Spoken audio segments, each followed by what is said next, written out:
O'lim kechida bu ayol o'zini o'ldirgan ko'rinishini suratga olmoqchi bo'lib, silyoni ilib yuziga yo'gashga boshladi. Yo'chiq qoldirmaslik uchun u yana bir qo'li bilan to'xtamay bosdi. Orqadan ayol yana put-qo'lini bog'ladi. U nafas ololmay qiynalib ketdi. Lekin bu ayol u ishlarni ko'z oldidagi bu erning zo'rlash ostida ilib berayotdi. Uzoq o'tmay ayol nafas ololmay to'xtamay tirkishga boshladi. U erdan yordam talab qilmoqchi bo'ldi. Lekin er buningga parvosiz qarab turdi.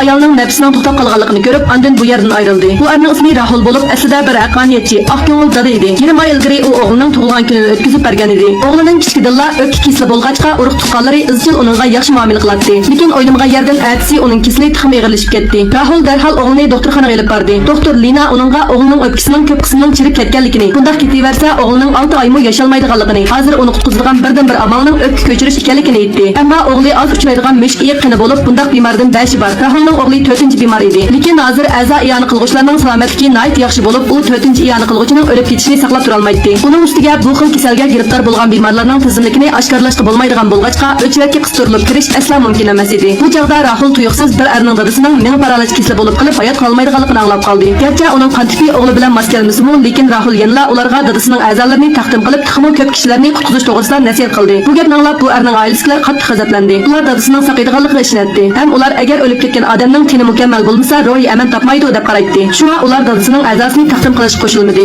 Rahulmu amalsiz qoldi. Doktorxonadan chiqqandan keyin u avvalgi chang to'zondan saqlanish uchun o'g'liga har vaqt nafaslantirish uskunasi taqib qo'ydi. Ayoli Baldurla olamdan o'tgan bo'lg'achqa, o'g'lining oldin xabar elish uchun xizmatidanmi istifa berishga majbur bo'ldi. O'g'li dadasiga qarab hayot qilish orzusi ham kuchaydi va dada mening o'lgim yo'q dedi. Ajrimiz uchun yurak bisbatgach inkas rayoniga 6 raqamini yo'llab qo'ying. O'g'lining bu gapini anglab, uni cho'ng tash bisib olgandek bo'lib qoldi. Munisimu qattiq azoblandi. 6 yoshli bir bolaning balliqqa qirib o'ynalmaganiga va chiroyida ballar xat xushallaqdan asar qolmaganiga qarab, ular nima qilarni bilolmayli qoldi. Rahul o'g'lini qutqizish uchun qo'rqinchli plandan birini o'ylab chiqdi. U bo'lsa-mu a'zo taqdim qilg'uvchilarning hayotini muddatdan burun oxirlashtirish edi. Kechqurun Rahul o'g'irliqcha doktorxonaga kirib, iyoni qilg'uvchilarning tizimligini rasmga tortib oldi va uchurlarga asosan Night'izla ularning uyiga kelib, ularni rasmga tortib oldi. Orqadan u yana a'zo ko'chirishga munosabatli uchurlarni ko'rishga boshladi. Odam o'lgandan keyin olgan a'zolarni cho'qim 4 soatdan 6 soatgacha ko'chirish kerak edi. Lekin a'zo taqdim qilish uchun 3 tarafning ma'qulligiga erishish kerak. Ya'ni saqchi taraf, a'zo taqdim qilg'uvchi va a'zo taqdim qilg'uvchining oila tavobatlari bir vaqtda boshqacha fikrda bo'lmagan ahvolda ondan doktorxonaga berib o'lganligini jakolab, eng oxirida a'zo taqdim qilish jarayonini tamomlash bo'ladi. Agar saqchilar jasadni tekshirishga ehtiyojli bo'lsa, a'zo taqdim qilishga bo'lmaydi. Shunga Rahul har bir taqdim qilg'uvchini kutilmagan hodisada o'ldirish yoki o'zini o'ldirish usulini qo'llanmoqchi bo'ldi.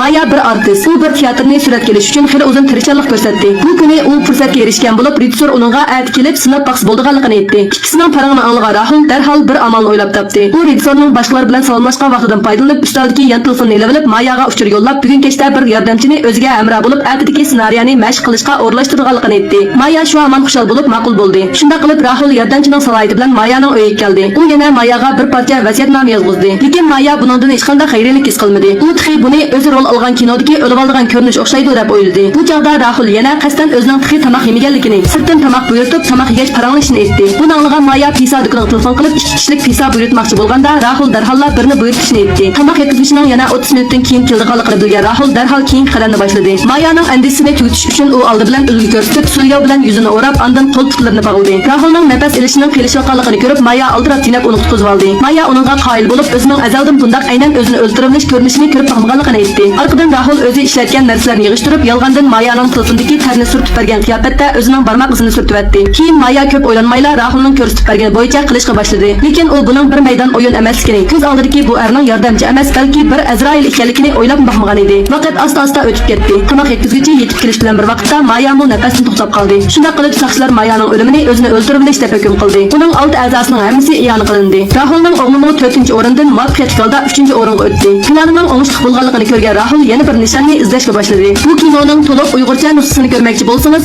bu kinoning to'liq qismini shaxsiyat salonida qishib 78 raqamini yo'llab ko'ring. Salon ismini bilolmasangiz, to'sh yangi cheksangiz, boshpatda salon ismi bor.